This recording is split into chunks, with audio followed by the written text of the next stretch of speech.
something. Mm-hmm. Oh. And that's it. And the video's right there. We're going to play it right now. Give them a shot to do what?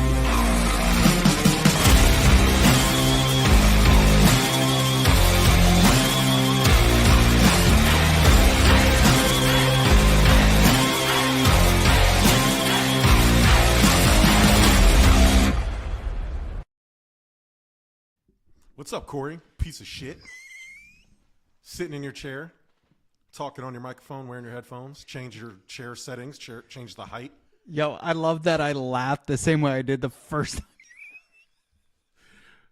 What height did I set it on? You'll never know. The first time you ever said it. It's part of the mystery. It is. It is. That is the Facebook felon Jerm. In studio at the Give Us a Shot Network studios. We are live right now. Yeah. I love you, dude. I love you too, man. Unprompted. Like, this is just like, hey, we went out to a nice dinner, had a good time. We did. With the wife and kids. Put all those losers to bed and decided to come down here to play.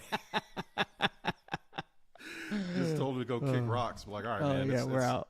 It's adult time, adult swim. So. Somebody's still lingering around watching. Is it cake or is it fake? Or what is it? Is it cake? Is it cake? I don't know what it's called. Is it cake or is it real? It's cool. It's like, they make realistic cakes, and you're supposed to guess out of like the 5 which is the real cake. And I mean, it's a cool concept, but you know, you got to be a real loser to be like, this is it. Like 12 years of schooling, little life experience on the street, and what am I going to do? Make a cake that looks like a pot of seafood. And try to win some money? Like, there's got to be a better way. For me, that whole episode could be wrapped up in like a 60-second post. Yeah. You know what I mean? Listen, man, if you like it, I love it. Hey, make a cake. Make a seafood cake, I guess. I don't know, man. It's a lot. It's like you put all that energy into doing something like that, and it's like you should just go run a business. Like, and also, it better taste good. Like, I don't know. Like, so classic cakes out in like the Cherry Hill, Mount Laurel area, they did a head of swoop. And the funniest thing is, like, he showed up with this at our Eagles watch party. And the Eagles were winning throughout the halftime. We're like, let's have some cake. So they sacrificed Swoop's head. And guess who lost to the Dallas, to the Cowboys? Oh, shocker. The Eagles losing. Yeah, the Eagles lost. Yeah, man. It seems like that's an everyday thing. To the point where Jalen Hurts on Philly Sports Radio was compared to your guy, Ben Simmons. In terms of what? Like, just not having it. Just not having it. Like having the yips. And I feel like if Ben Simmons ever gave the Sixers one championship, you guys would freaking have a statue of him. So I feel like it's a bad comparison, but also I need a Sixers point of view on that. So the main comparison, well, what I'll say is, I'll tell you what my main complaint of Jalen Hurts is, and maybe I can somehow tie it to Ben Simmons. Cool. Throughout all of this drama, with the Eagles, the thing, and I think I brought it up on Stuff About Sports one time, of course, to Adam Lewis, who is a Saints fan but is a huge Jalen Hurts guy. I said, cool. If the team is struggling, and if it's as easy as it is to say it's the offensive coordinator, why hasn't the coach taken over play calling? Why hasn't the offensive coordinator been addressed at all by anybody else other than the fans? Everything we've heard, it's an execution problem, not a play calling problem. Right. This has been talked about by A.J. Brown. It's been talked about by Devonta Smith, Lane Johnson, Nick Sirianni. And the one person it really hasn't been talked about is Jalen Hurts. If you're the quarterback, do you want that kind of stoicism that he displays? Nothing bothers me. Yeah. What do you mean nothing bothers you? Yeah. You're the leader of the team. I feel like he's got to get pissed, right? Like, do I don't you know think if you that's have to what's get missing? pissed, but you can't just blow it off either. Right. You can be yourself and address it. Yeah. You're telling me that the team don't like Jalen Hurts. You know why I know that's not true? Because you know how simple it is? If me and you have beef, or if me and you don't have beef, but people think we do, You know what we can do? Do what we're doing right now together. Yeah. Why hasn't AJ Brown and Jalen Hurts just went up to the podium, even if they don't like each other personally? Yeah. If it's not an issue between them, it's as simple as both of them getting in front of the locker room or getting together on the podium and saying, "Why are y'all saying we hate each other? We're fine." You don't have to be at each other's Christmas parties. You know what I mean? You don't have to send each other birthday cards. But if it truly isn't, to me, an issue between players, and we hear a lot of players on the Eagles that have kind of said what AJ Brown has been saying. I haven't heard a lot of Jalen Hurts support out there. Right. It's just him talking about whatever he's talking about. Yeah. So tying it to Ben Simmons is also a person who, at the time when the fallout from Philly was happening, was too cool for school. Yeah. Kept it quiet. Yeah. He thought. Didn't take any accountability. Now, there's a couple clips floating around that Jalen Hurts has taken some accountability for a missed throw. I guess that was recorded by Hard Knocks, whatever. But I'm talking about from the moment a lot of this drama with the offense has started. Right. Jalen Hurts hasn't said much of anything of note to say, you know, and that, I guess if I was tying it to Ben Simmons, it would be that nothing bothers me. Right. And right. if you're supposed to be, and at the time, Ben Simmons was supposed to be the franchise guy. Yeah. Him and Joel Embiid together. Jalen Hurts is supposed to be the franchise guy. Why are we hearing so much of A.J. Brown then? Why does A.J. Brown look like the leader? Right. Speaking against what's going wrong despite a winning, and that's the thing. It doesn't matter if you're winning. If you know you're not at the level you're supposed to be at, I'm not going to sit here and just be happy with the winning because I know at some point it's not going to be enough. That's a leader. A.J. Brown is not being a distraction. He's saying, look, it's cool we're whatever we are, but we could be a lot better than this. Yeah. And Jalen Hurts kind of is just like, yeah, we're cool. Yeah. And I don't like that. And also, like, I agree on one thing, and it popped in my head. Ben Simmons, when the Sixers were losing the playoffs, whether it was, I don't know, to Brooklyn or to the Celtics. It was probably the Celtics. But he's sitting at home, like, drinking wine, watching the game, and they're down, like, 20 points, and he's like, life is good. Yeah. You know what I mean? Yeah, and I don't like that. Do you think Hurts would have that same energy if the Eagles ever moved on him? And that's the only time where I think there's a comparison. What I do think is, like, yo, dude, this guy, like, I don't like, as a New Yorker, I noticed, you know, the Eagles win, Giants go into the playoffs like 3-4 years ago, right? Yeah. They pulled Hurts on like the fourth and goal, like literally on the 4-yard. That's sick. Yeah. It was nuts. And they pulled him, and he never played again. And of course, the Eagles lose that game. The Giants don't go to the playoffs. And I was just like, oh, this is baloney. This is nuts. And, you know, Peterson lost his job because of that, in my humble opinion. Yeah. But, you know, at that point, I became a Jalen Hurts fan. And I was like, yo, this guy's, like, obviously I was rooting for him for that reason. But also, like, yeah, I don't know. It's tough for me to say that the Eagles would be better with anybody other than the Buffalo Bills, Josh Allen. You know? Oh, that's the difference, right? So Josh Allen covers up the deficiencies of the Buffalo Bills. The Eagles cover up the deficiencies of Jalen Hurts. That's fair. That's the difference. It's fair. That's very fair. And so, again, there's nothing wrong with, and this is not a I hate Jalen Hurts thing. That, honestly, a lot of the stuff that comes from our show is the fans are trying to give Jalen Hurts too much credit. Right. And it's like, well, hold on. Like, it's and the funny thing is, it's not good enough to say he played well in the Super Bowl. We have to all of a sudden put him above Josh Allen. We have to put him above Patrick Mahomes and put him above these, you know, people saying ridiculous things like, you know, he outplayed, you know, Patrick Mahomes twice.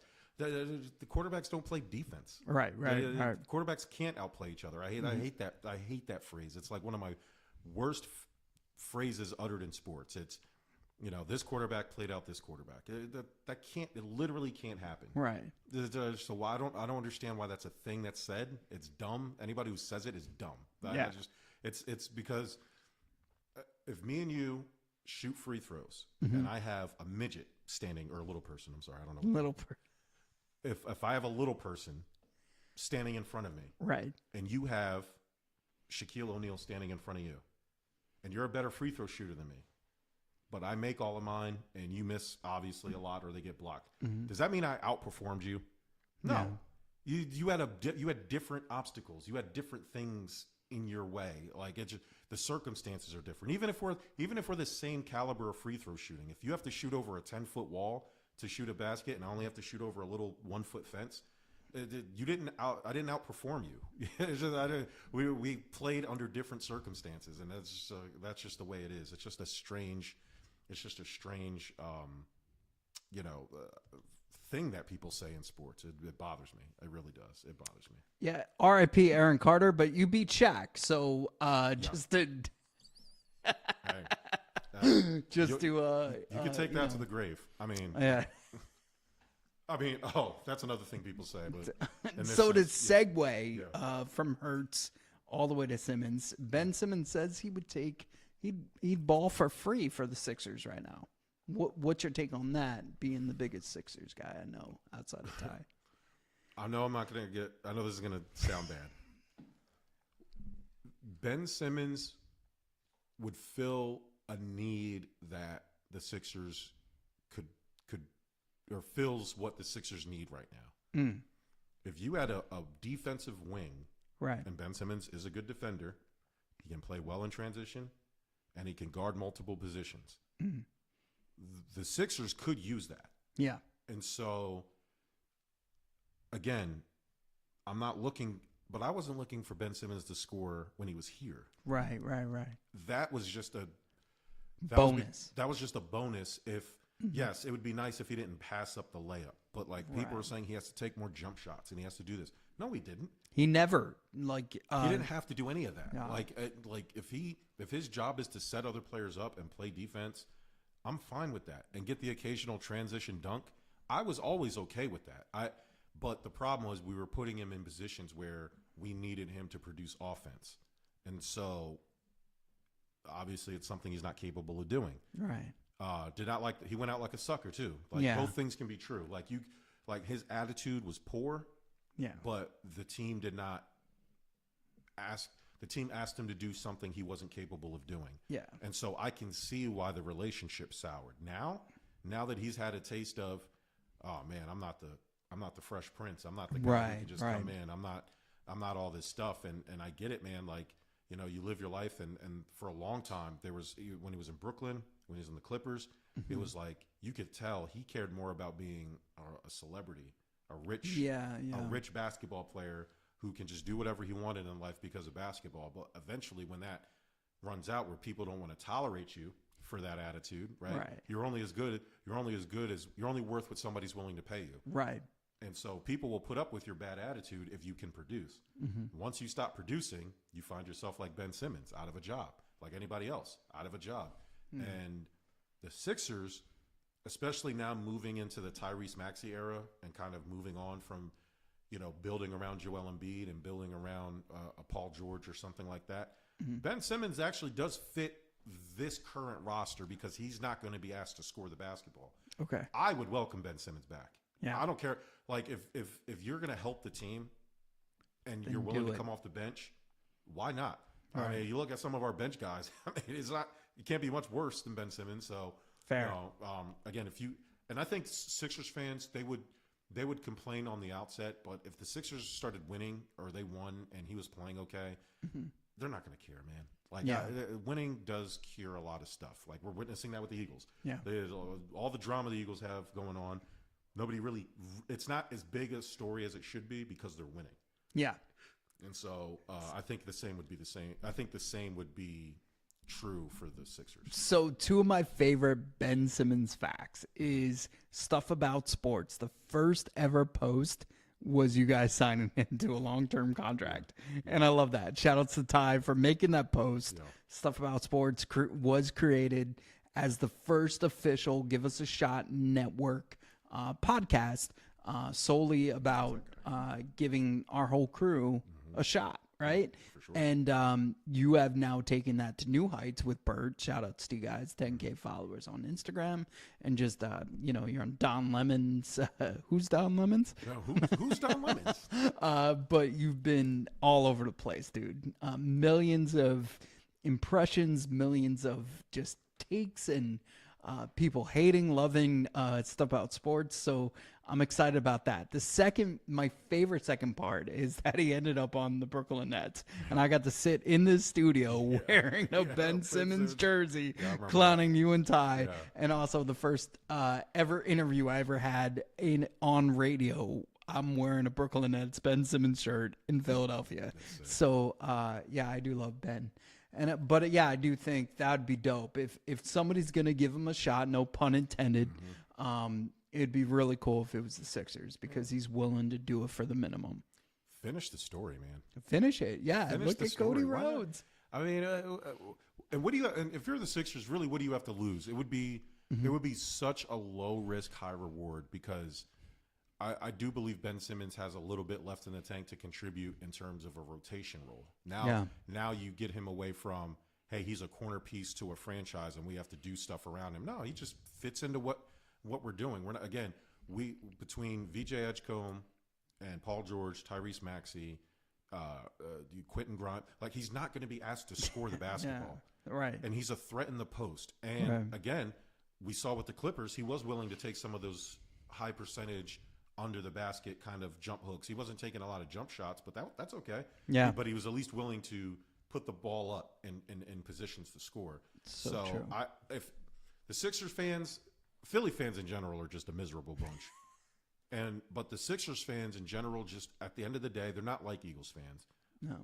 Like they'll complain about stuff, but we want to win at all costs. And yes, there will be some grumbling, and if you can handle that. But how could Ben Simmons rehabilitate his image in Philly? Come in and just play and help the team win. And people aren't going to care, man. No. They're not. I'm telling you right now. Ben, they won't care. Okay? I know it's scary. Philly's scary. Move to Morristown. Actually, don't move to Morristown because they're finding your house. The mall's terrible. They're tearing down the Morristown Mall. Yeah. For affordable luxury apartment buildings or whatnot. What is this world coming to? You Gen Z losers, okay? You ruin malls. You couldn't even keep the malls in business. What did we do all this for you? Well, we set it up perfectly for you, and now you're taking away the malls from us. You guys are pathetic, man. This is great. You use your TikTok and your music television. It's insane. It's insane when I read the article that the Morristown Mall is being destroyed for luxury apartments. That's insane. Shout out to Carl Powers, who runs a store right next to that. But yo, listen, like speaking of Gen Z real quick, there's this thing I shared to the group, them saying like 911 wasn't a thing until 9/11, and they had no idea. Yeah, they had no idea. They had no idea that the comparison of and the ironic events that took place for us millennials and the rest of us. But 911's been around since the 40s or 50s, 60s, whatever it was. They thought it was a tribute to the World Trade Center and that terrible day. So they're going to be in charge of us. Like it's wild, right? Because they're going to have to take care of us. So that's the problem. Like the boomers have it now, and then the Gen Z is going to have it. Like millennials just got dragged through the mud, whether it's COVID, 9/11, you can name it. Anything in between. It's crazy, man. Y'all, I mean, that's there's recessions. It's so funny. We were just talking about the history. I'm not going to say the town that I live in or who I work for, just in case, because I say a lot of crazy stuff on this network. Right.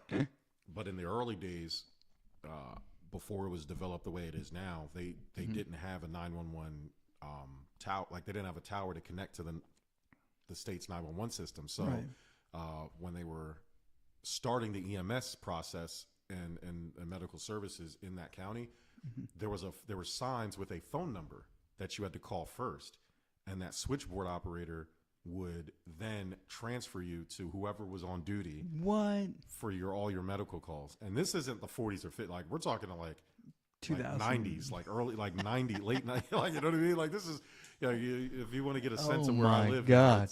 it's our system is about 20 years behind everybody else. And I say that to today, but yeah, so it doesn't shock me that these kids think 911 is a tribute to 9/11. That's just it just adds to the idiocy that we continue to see from this generation. Yeah. It just adds to the, like, you guys just don't know anything. Like, correct. But what blows my mind is, like, when we were born, we were closer to Pearl Harbor than my daughter was to, and our kids, to 9/11. Yeah. So that's their version of Pearl Harbor.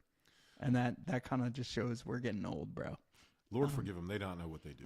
I mean, but the funniest part is my daughter knows WrestleMania 1, WrestleMania 2, right. like everything that happened there. But she may or may not know where 911 versus 9/11 ever happened. Speaking of wrestling, real quick, Survivor Series just happened. Yep. This dark masked dude just shows up at War Games, hurdles over the cage. Yep. Curb stomps CM Punk. There's a theory that it's Austin Theory, but do you think there's anybody else that could have been in that? Austin Theory was rumored to join before Seth Rollins got hurt. Now, one thing I like to say with WWE, Right.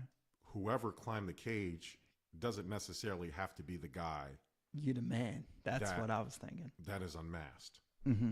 They could have just done that, and maybe Austin Theory is in the mind, right? Maybe that is ultimately the idea, but the reason why it hasn't been, and I'm sure they'll drag it out for story's sake, but maybe they're still trying to finalize, because if they wanted it to be Austin Theory, Austin Theory could have just climbed the cage, Fair. and just did it. Right. And, you know what I mean? Or they could have just unmasked him the next night, or he could have unmasked at the moment. Yeah. There's some internet sleuths out there who were ringside that have pictures of the masked guy leaving the ring. I'm not saying that the pigment of the person through the mask around the eyes was black, but the pigment was black. I do. Whoever it was so gassed up, dude. I've never seen somebody climb a cage that quick and then hit the ropes that quick on the other side and then do a curb stomp better than I've ever seen. I think it's Montez Ford. Okay. Because there's a lot of Montez Ford singles run guy in there. And I like that move. I think the Street Profits have hit their kind of hit their limit on what they're doing. But again, just because it's Montez Ford in the physical doesn't mean that's going to end up being a Montez Ford from the group. It could be Austin Theory. Like it could be Chad Gable. It could be any of these guys. It could be just some random NXT dude that. So my brain went, did you see Paul Heyman's like comments post show? No. He was like, they kept asking him, and he's like, they kept asking him if Logan Paul was now a member. Okay. And he's like, I don't know who the masked guy was that entered. And then I'm like, shit, it's Jake Paul. Yeah. You know what I mean? Yeah. Like, that'd be dope. I don't think Jake Paul's that athletic. But again, right, it fair. doesn't matter. It doesn't matter who it was. It could just be unmasked to be Jake Paul from that moment. It's probably Vince McMahon. It was me, Austin. And Mr. Kennedy. I mean, I don't know. Dude, anybody. Yeah, it's so, the whole Jericho thing is been thrown around. Yeah. Jericho's not joining another group. He's coming in there to do his. Is he going to do a retirement through WWE, or 100%. you think? Yeah, I hope he does. He'll debut in the Royal Rumble, and he'll have his retirement tour just like Cena's doing. Yeah. They'll count down the dates, and they'll do all that. They'll do all the stuff. How do you feel about this whole Cena thing, though? I think they are doing him a disservice. I like the fact that they are giving him a retirement tour because he deserves it. The tournament is stupid. Yeah. The tournament is dumb. The Now, I understand that the adjustments to the storyline because of The Rock and everything that happened there, that the heel turn did not go as well. I also don't think he did the heel as well as he should have. Yeah. Minus the day he turned heel, Right. the rest of it sucked. It was terrible. Right. If you're going to do it, do it. I'm not saying you have to change your gear and change your music and do all this. He tried his best. He tried what he was comfortable doing, and that's fine. You could have been a little bit. I would have liked it if he was a little bit more vicious. Yeah. Agreed. If you would have just went out there and just beat people up for the sake of doing it. Yeah, just randomly, like his music plays, he just Because even interrupts the show. And because his heel turn was, in a sense to me, just him kind of unloading the feelings that he had his whole career. and that first day when he rips on that poor kid, like that was great. That was great. And we're like, we're going somewhere. Yeah. And he never got fully comfortable with it. And you could tell. And they should have just, I don't know what they should have done. But hate to say it, Liv Morgan saved that whole thing with her eyes mimicking his eyes. You know, that's the only thing I enjoyed throughout this whole thing. And also, they finally made him a Grand Slam champion. And which is cool. But I don't. So 3 women are allowed to just jump in the ring and put hands on Cena. It makes no sense, right? Now, what if 3 men did that to Liv Morgan? Oh my God. I mean, let's talk about it. We're in equality, because again, we're talking about, in a sense, if you're writing a storyline, you're asking who you are telling us is the greatest of all time, is getting beat by some women finishers, and they're just allowed to do that. Well, it's Dirty Dom, baby. But if JBL came in and did the clothesline to hell to, Lola Vice, I mean, what is it? You know what I mean? That'd be great. Like I do want to see Dirty Dom do that. Yeah. Like to help Liv. I mean, that'd be great. But also, Charlotte like, Flair with the DDT, like, I mean, like, you know what I mean? Like Baron Corbin did that to Becky Lynch one time, right? But if like 3 dudes got in the ring, or 2 dudes got in the ring, no, it's 3 because Liv, Raquel, and Roxanne. So if 3 dudes jumped in the ring, but does the crotch kick hurt them as much as it? I don't care what they do. Like if 3 men, I'm asking a serious question. Yeah, no, I know. I asked 3 men jumped in the ring during a women's title match and put their hands and did their finishers, right? All of them, to a woman to help another woman win. No. How would that go over? Let me ask. Let's talk about it. Like how would the story go about that? If Randy Orton came in and RKO'd somebody, and then Brock Lesnar RKO'd Charlotte Flair, and then Brock Lesnar came and F5 Charlotte Flair, and then Seth Rollins came in and curb stomped Charlotte Flair, and then Becky Lynch won the title. Would that be cool? Like, I don't know. We have to ask upstairs. I mean, it's insane. It's like we're talking about John Cena. Like, his career will never be duplicated. No, it can't be. He has carved out for the lack of everything that you claim what makes a wrestler great. John Cena did it his way, and he made it work for 20-something years. And it's not gonna, is he bigger than Austin? Probably not, but like, he's bigger than The Rock, I think. In terms of that's fair. And the wrestling, and also the wrestling part. So he was in the ruthless aggression era, right? So he was after these guys, and he was that big. Yeah.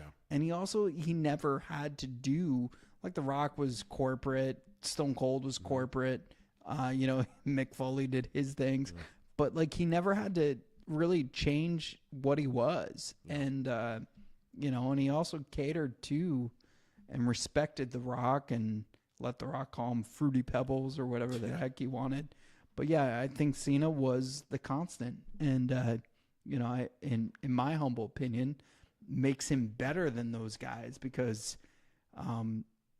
when Austin or The Rock showed up, like, they had nothing to lose. Like, they could go to another program.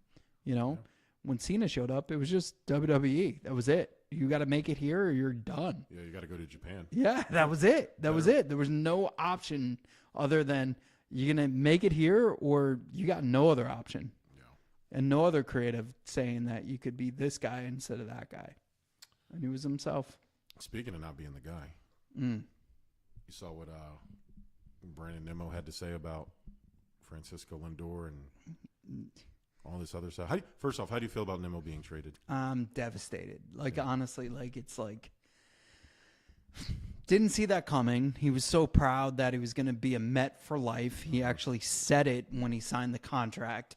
You know, I think he's changed his game to mimic what the Mets needed. So, in other words, he went from being kind of like a slapstick hitter to a home run hitter to a center fielder to whatever they needed to do. His smile was great. My favorite memory of him will forever be a YouTube clip with him and Todd Frazier, and Todd's like teaching him how to be a New Yorker / New Jersey guy. Yeah. And he's like, have you ever gotten in trouble? He goes, no.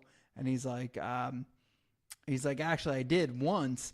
And he's like, cause I didn't I didn't hustle to first base. And Todd's like, that makes a lot of sense. So for me, it cuts pretty deep.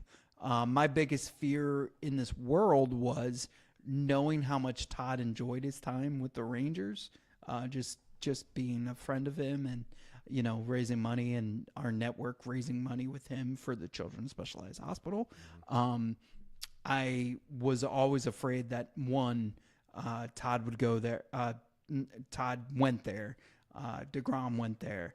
And then I was also afraid that, you know, Pete would go there. So knowing that Nimmo went there, and one of the conversations was after, because he had no trade clause, and he talked to DeGrom. So the Mets had to present this trade to him, and he could have said no. And they're like, why don't you call Jacob? And he called Jacob. And now he's a Ranger. He's not a Met. So I don't know. It sucks, dude. It really does. So, I mean, in reality, this whole thing is about, for the Mets, recalibration. Mm-hmm. And David Stearns tried to buy a championship. Didn't work. Mm-hmm. So here we are. And the cost of that is probably losing Pete Alonso and trading Brandon Nimmo and resetting some things. And if you're going to build an actual foundation, you have to reset the board. And there was some upgrading that needed to be done, and there's a price to pay for all that. And so when you're trying to pivot on the fly, it's probably one of the hardest things to do in sports. And if you're the Mets, what do you have? Well, we have Juan Soto and we have Francisco Lindor. Pretty legit, top tier, middle of the order core that don't follow each other. Right? which is crazy. Yeah. Marcus Semien. However you want to assess his last season, is an elite second baseman. It's fine. And he's a veteran presence. Spot. Yeah. For that spot. And then you're getting Devin Williams from the Yankees. Hopefully we can re-sign Edwin Diaz and everything will be fine. Farm system's back. It's legit. Got some trade capital if we need to make it. Right. But but also you need to be okay with losing Pete Alonso, and you have to trade Brandon Nimmo because the things that need bigger issues, because to me, the offense really wasn't the issue last year. Yeah. Pitching. It was absolute pitching. Frontline and starting pitching. You know, even the clowns in Philadelphia that are no longer on the radio stations. Shout outs to a piece of shit. But not Sean Brace. Sean Brace is still on the radio. Talking about some guy that said some crazy shit about my family. But yeah, he's no longer on the radio, but he did say, like, the Mets, like, thank God the Mets didn't figure out the pitching stuff. Right. So in that aspect, he was right, but he's still a piece of shit. Sorry. No. Fuck him. I mean, fuck him. You're better than real. me. Fuck him. I would have aired him out. I would have said. And you did air him out, and I love you for that. Right. And you know, I would have said his name. Yeah, fuck that. You know dude. who you are. Yeah, I don't need to. We'll say it one. Yeah. Couple more times. Yeah. No, but and anybody who likes him, fuck it. Fuck yeah. you too. No, yeah, but for real, the pitching staff was terrible. Yeah. And then they made the bullpen like this hella good, like Avenger type bullpen. Yeah. And I was like, okay, cool. This is either going to make or break the season. And it clearly broke the season. So, I don't know. We can't depend on Kodai Senga anymore. Stop bringing over these Japanese guys. I'm done with that. No, stop. Sorry, bud. Hey, you done ruined it for the rest of us. Agree to disagree with that. I like Senga. Nope, I do. Nope. Hey, I feel like the best ability is availability. The East will always get Japan light in that way, where if the Dodgers or the Giants could take them, it's going to always be more sexy and attractive because it's so much easier to get back to their families. Yeah.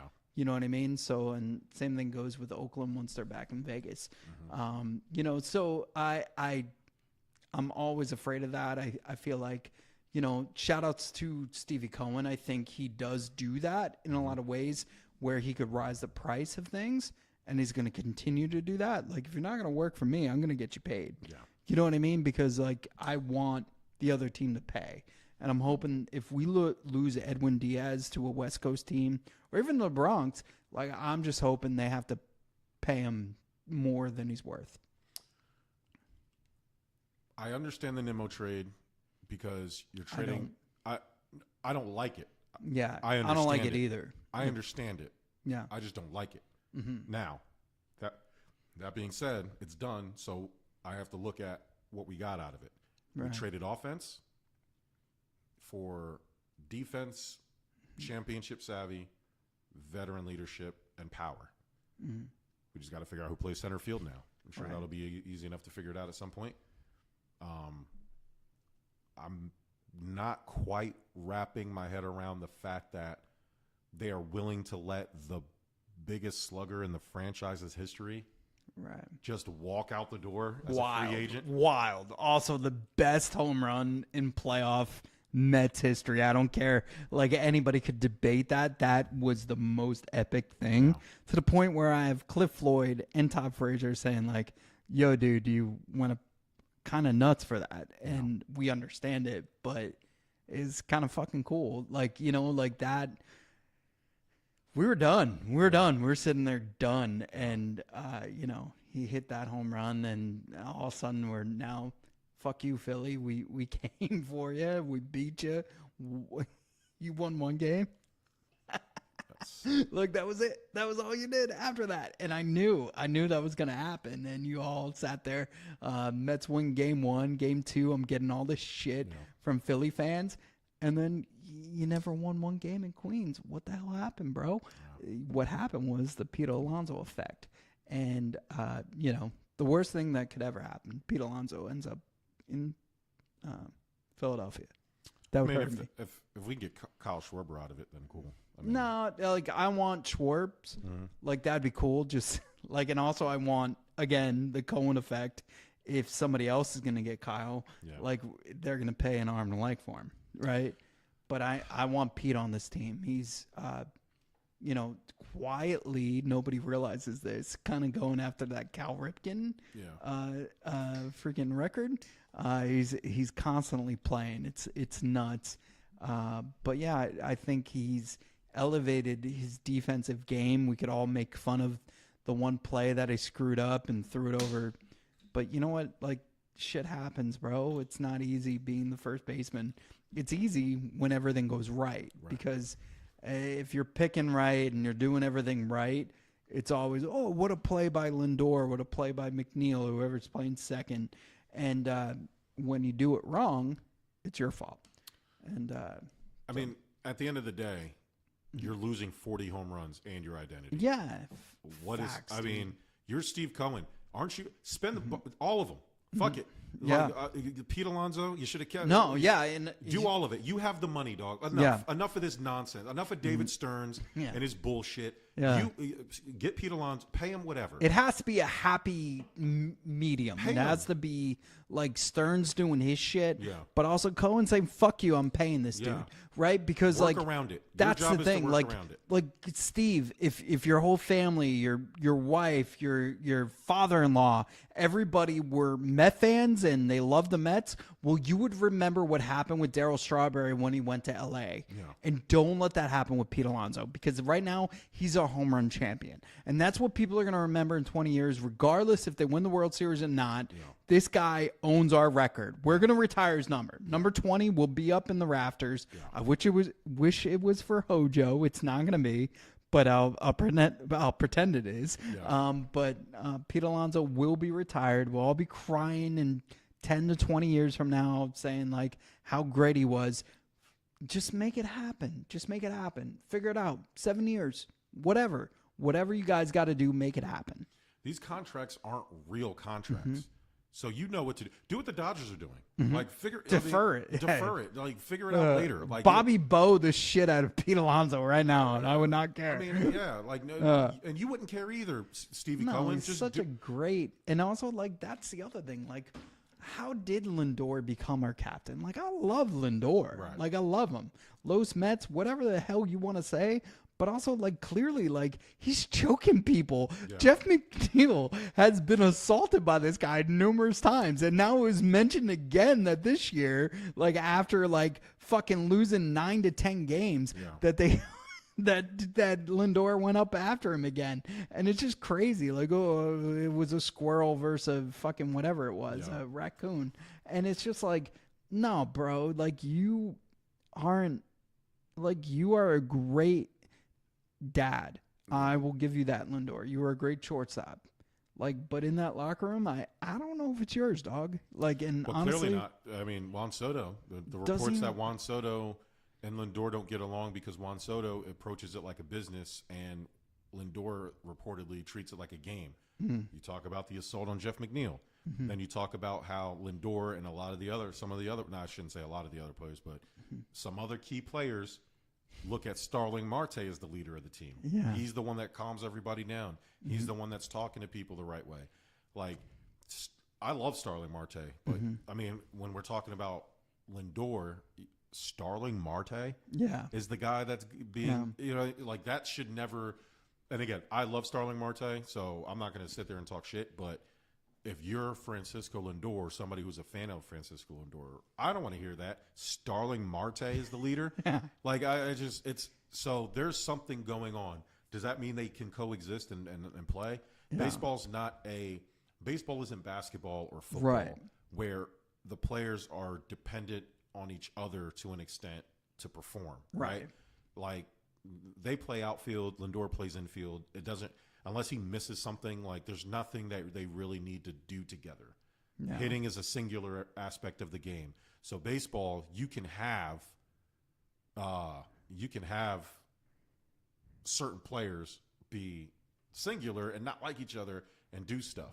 So, but the Mets at this point, you're not getting rid of Lindor, so it doesn't matter. And you're not getting rid of Soto, so it doesn't matter. Right. So fuck them all.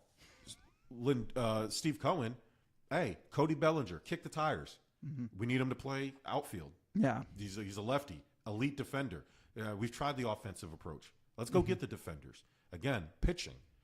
Go get Valdez. Yeah. Go get Suarez. Right. Go get whoever's available. Go get them. Pay them. Pay them whatever it is. Defer the money. You're about to build a brand new casino. Something tells me, billions. Something tells me you're gonna have the money in 10 years to pay these guys. That was the biggest thing. Like it was Cohen's versus J-Lo and A-Rod, and A-Rod was on this network saying like, "Hey, we wanted this. We wanted the Mets. I love the Mets. I grew up being a Mets fan. I wanted to be a Met." But also, like, we're looking on the entertainment side of this. Yeah. And we're like, and he was like trying to say, like, hey, that property around there, like, that's lucrative as much. Yeah. And we've seen the Philadelphia do that with their area, with Stateside Live, with the live casino, like, all that stuff. This is going to be that on steroids, like, because it's Queens and it's. Dude, this is going to be the biggest thing that has happened in Queens since the World's Fair. Yeah. And it's pretty intense, but I agree. The thing that bothers me is, so for 2 years, Pete has been this, oh, well, he could leave next year, right? So he's not our leader. And the Mets like kind of put Nimmo out there. So Pete was no more going LFGM, let's go Mets, and being himself. And some people may say that's goofy or whatever, but I enjoyed it. And now, like, we don't have Nimmo and we don't have Pete, but we have Lindor, who's choking guys like McNeil, and we still have McNeil, which is weird, too. Like, so I'm waiting for that shoe to drop. Like, you got to get rid of one of them. Yeah. Like, you can't do it again. You can't have McNeil. Like, McNeil is Mr. Utility. I'm not going to argue that, but you can't have Lindor and McNeil anymore. Yeah. Like, you just can't. Like, there's two reports of them just freaking going nuts at each other, and it's mostly, from what I hear, Lindor's fault, right? And Soto doesn't follow Lindor. So, dude, it's just like, what are we doing? And also, shout-outs to the New York press for the first time not letting that affect the regular season. Yeah. You know? And I think once they realized, oh, they got rid of Nimmo, well, we're going to release this now. Yeah. So that shows New York is growing as a media. Edwin Diaz is the priority. I think more so over Alonso, just because Edwin Diaz is irreplaceable in terms of his role to the team as a closer. Mm-hmm. We need that. However, Pete Alonso is a pretty high priority for the team. Maybe not for on-field. But again, we're not talking about a team that needs to – we're not talking about the Tampa Bay Rays or the Milwaukee Brewers or a team that needs to kind of budget their money. We don't have to budget our money. The fact that we're approaching it like we are is insane to go all the way in. Look at the Dodgers. All right. Who cares? Yeah. They just get the players in there and win. We will figure the rest out later. Well, and if you're Steve Cohen, that's what you were brought in here to do. So fucking do it. Yeah.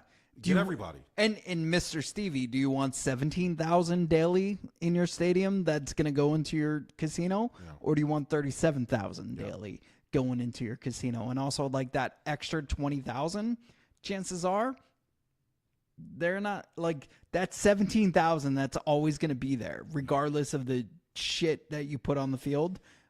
They're probably not going to the casino. That extra 20,000 probably going into your casino. So, but the people that are going to only your casino will walk into your baseball stadium if you have the star power to. Yeah, exactly. That's what I'm trying to say. Like, they'll find a reason to gamble, but also go to the Met game. You already have Soto. You have Lindor, Alonso. That's a good three-headed monster.